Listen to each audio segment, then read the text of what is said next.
আসসালামু আলাইকুম, সবাইকে হাসান মিডিয়া চ্যানেলে স্বাগতম। আপনারা সবাই কেমন আছেন? আশা করি ভালো আছেন। আমরা আজ এসেছি কক্সবাজারের অন্যতম যে সমুদ্র সৈকতের স্পট, সেখানে আসলে এই জায়গাটা যেখানে আমি এখন বর্তমান দাঁড়িয়ে আছি, এখন প্রায় 10:30 বেজেছে। তো আসলে সকাল পাড়ি দিয়ে 10:30 বেজেছে। তবে আজ শুক্রবার, জায়গাটা এতটাই সুন্দর, এতটাই মনমুগ্ধকর, যেটা আপনাদেরকে মুগ্ধ করবে। তো আমি এখানে অনেক তথ্য, চিত্র, অনেক সৌন্দর্যমূলক বিষয়গুলো আমরা ইতিমধ্যে অনেক তথ্য কানেক্ট করেছি। এবং এই যে জায়গা দাঁড়িয়েছে, এই জায়গা থেকে আসলে এয়ারপোর্ট আমার হাতের এই পাশে। এখান থেকে কিছুক্ষণ পর পর বিমানগুলো ল্যান্ডিং করে, মানে এখানে বন্দরে আসলে নামে।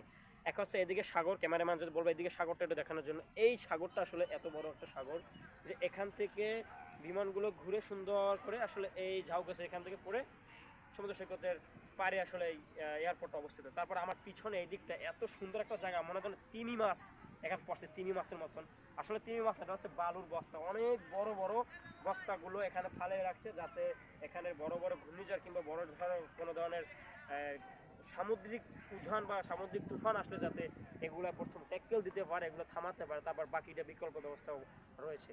তো আসলে এই জায়গাটা অনেক ভালো লেগেছে, অনেক সুন্দর উপভোগ করেছি, খুবই ভালো লেগেছে। আমার সাথে আসলে অনেকেই এসেছেন, বিশেষ করে আমার এখানে যে এই স্বাধীন সংস্কৃতি জ্ঞান সহস্রা কেন্দ্র থেকে যে স্বাধীন সংস্কৃতি একাডেমি, এবং তারা আসলে বাৎসরিক যে বনভোজন আয়োজনে তারাও এসেছেন পিকনিকের উদ্দেশ্যে। এখানে অনেক আনন্দ উপভোগ করেছেন, অনেক কিছুই এখানে তারা দেখেছেন, ঘুরেছেন, খুব ভালো লেগেছে। সবাইকে অসংখ্য ধন্যবাদ। দেখা হবে পরবর্তী বিষয়ে।